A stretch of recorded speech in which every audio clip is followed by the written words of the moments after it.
গাজায় নির্বিচার বোমা হামলা আর অমানবিক ধ্বংসযজ্ঞ চালিয়ে যেন নিজের পায়ে নিজেই কুড়াল মারতে চলছে ইসরায়েল। গেল বছরের অক্টোবরে যুদ্ধের শুরুতে যতটা আন্তর্জাতিক সমর্থন পেয়ে আসছিল তেল আবিব, সময়ের সঙ্গে সঙ্গে তা অনেকটাই কমে আসছে। এরই মধ্যে আমেরিকা ও ইউরোপ জুড়ে বাড়ছে ইসরায়েল বিরোধী বিক্ষোভ। এর মধ্যেই গাজার সীমান্ত শহর রাফাহতে স্থল অভিযানের সিদ্ধান্তে নেতানিয়াহুর পরাজয়ের ইঙ্গিত দিল মিত্রদেশ আমেরিকা। হোয়াইট হাউসের জাতীয় নিরাপত্তা বিষয়ক মুখপাত্র জন কিরবি বৃহস্পতিবার এক সতর্কবার্তা দিয়ে বলেন, নেতানিয়াহু প্রশাসনের পরিকল্পনা মতো গাজার রাফাহ শহরে সর্বাত্মক অভিযান চালালে তা হামাসের জন্য কৌশলগত বিজয় এনে দিতে পারে।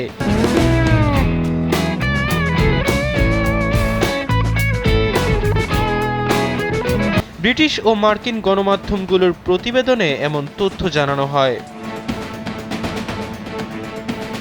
জন কিরবি জানান, যুক্তরাষ্ট্র মনে করে রাফায় যে কোনো বড় ধরনের অভিযান প্রকৃতপক্ষে সমঝোতা ও আলোচনার টেবিলে হামাসের হাতকে শক্তিশালী করবে, ইসরায়েলের হাতকে নয়। ইসরায়েল রাফাহতে অভিযান চালালে দেশটিতে সামরিক সরঞ্জাম পাঠানো স্থগিত করা হবে বলে মার্কিন প্রেসিডেন্ট জো বাইডেন ঘোষণা দেওয়ার পরদিন জন কিরবি এমনটা জানালেন। এদিকে শুক্রবার জাতিসংঘের সাধারণ পরিষদ ফিলিস্তিনকে বৈশ্বিক সংস্থাটির পূর্ণ সদস্যপদ অর্জনের জন্য যোগ্য হিসেবে স্বীকৃতি দিয়ে একটি প্রস্তাব পাশ করেছে।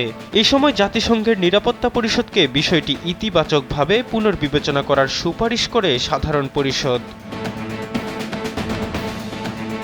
এদিন সাধারণ পরিষদের ১৯৩ সদস্যের মধ্যে ১৪৩টি দেশ ফিলিস্তিনের সদস্যপদের পক্ষে, যুক্তরাষ্ট্র ও ইসরায়েল সহ ৯টি দেশ প্রস্তাবের বিপক্ষে এবং ২৫টি দেশ ভোটদান থেকে বিরত ছিল।